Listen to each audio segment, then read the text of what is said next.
So what I did is I could not find any information online without having to apply for a loan. So I went to my bank, which is Bancorp South. My branch is here in Camden, but I went in Magnolia because I was in Magnolia.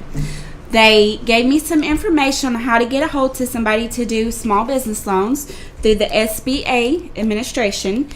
They gave me a booklet on the different types of small business loans you could get qualified for.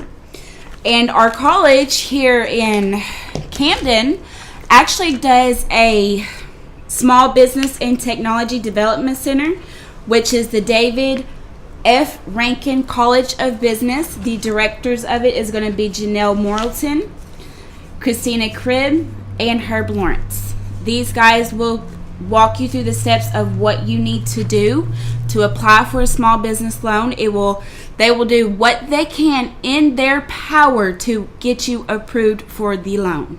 It was very simple. What I did is I went into the bank and I handled my regular banking business. Then I went to go talk to the loan director at the bank, and he was very willing to sit down and walk me through the processes of what needs to be done to get a small business loan.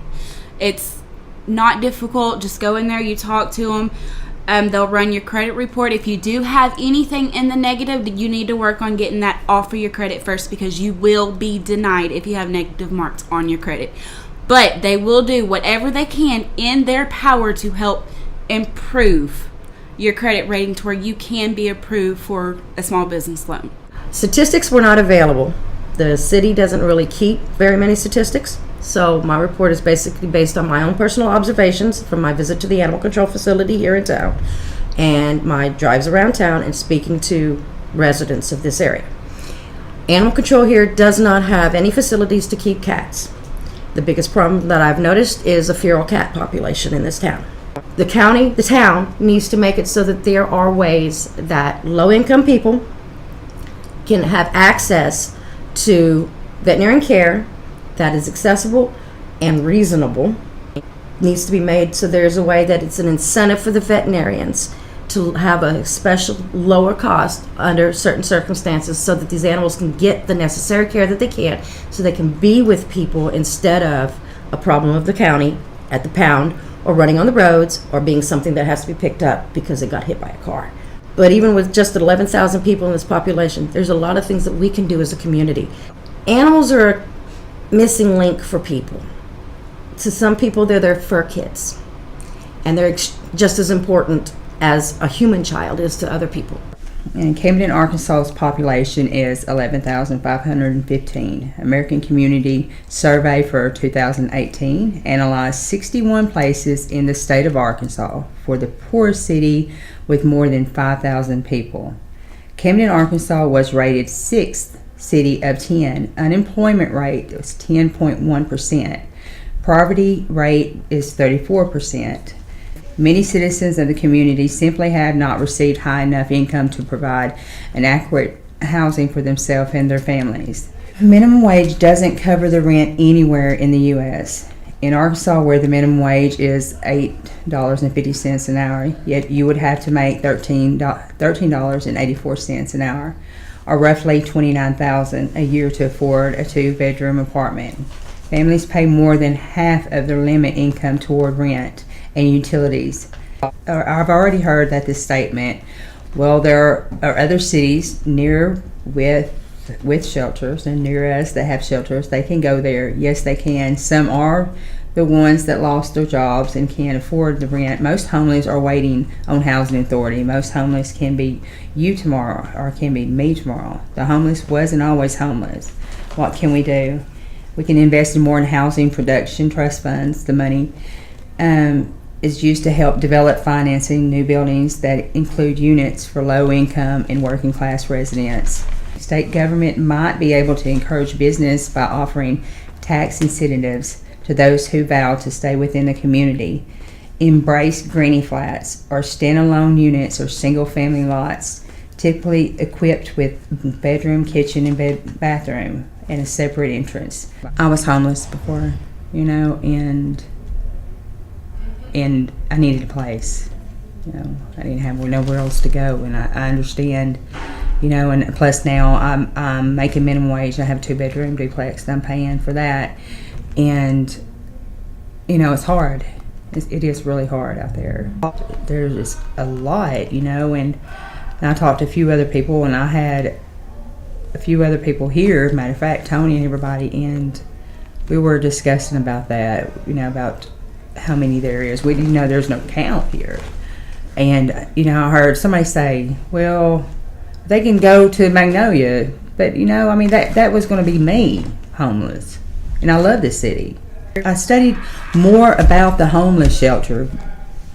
One of the state of Arkansas has done like a survey, and they open a homeless shelter like that, and like the requirements is to having a job. And like most of all of them, they moved out and got a place. So it's not just you're born homeless. Something could happen and just fall. And like I said, it's hard for me to even rent a 2-bedroom, but I'm making it. And HMO gives you access to certain doctors and hospitals within its network providers who agree to lower their rates.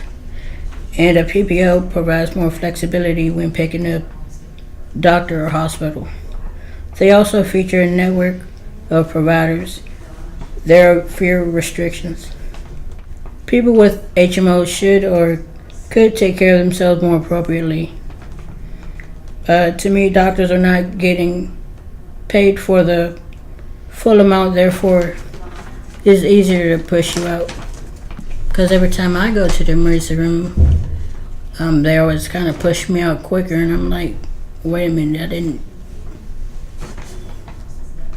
I'm still sick, and they don't give me the right diagnosis. If you could look at a doctor and say, here's what I need, what would you tell him or her?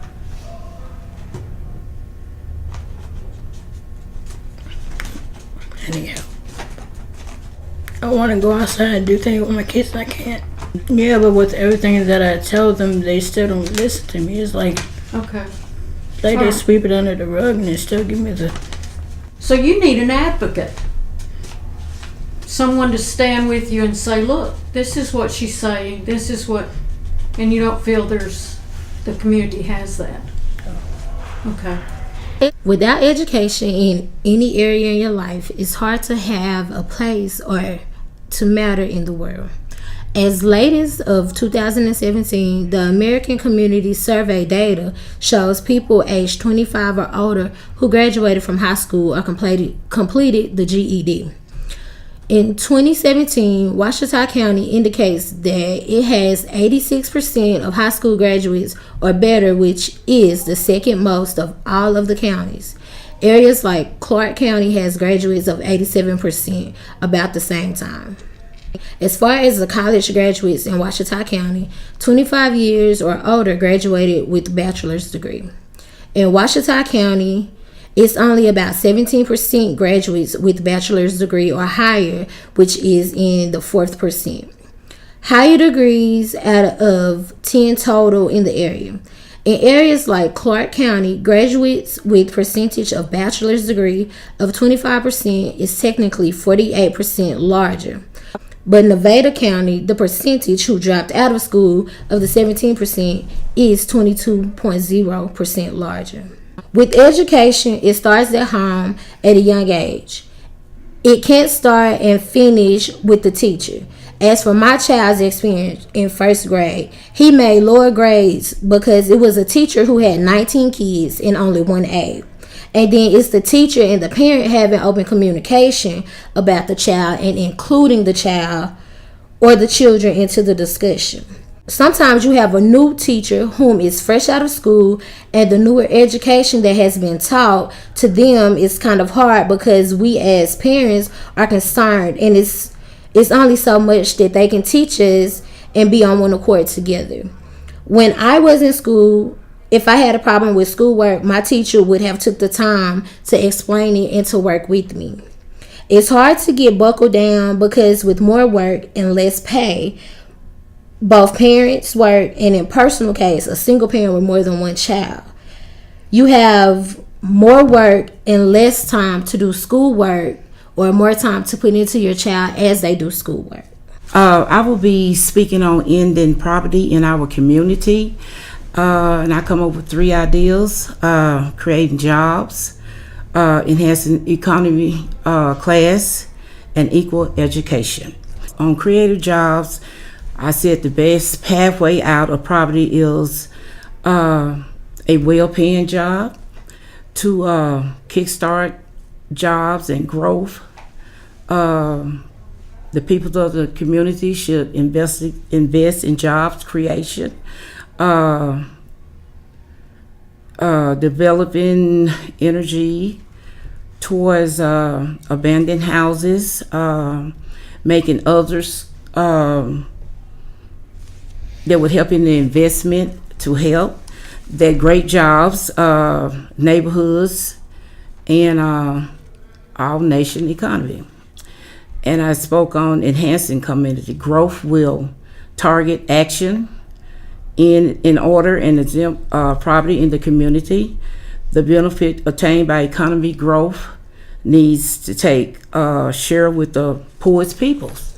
We all need help and stuff, and some of us, even like me, never really knew nothing about like this or had someone to tell me this and up until now, and I really appreciate it.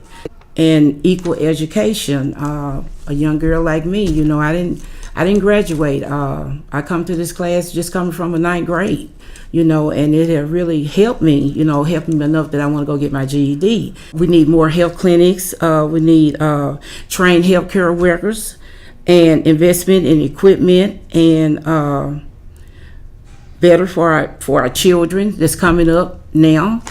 I didn't see a lot of that when I was growing up, but I'm seeing a lot now, and I know that our community and town could do, help and stuff, because Camden is a beautiful place.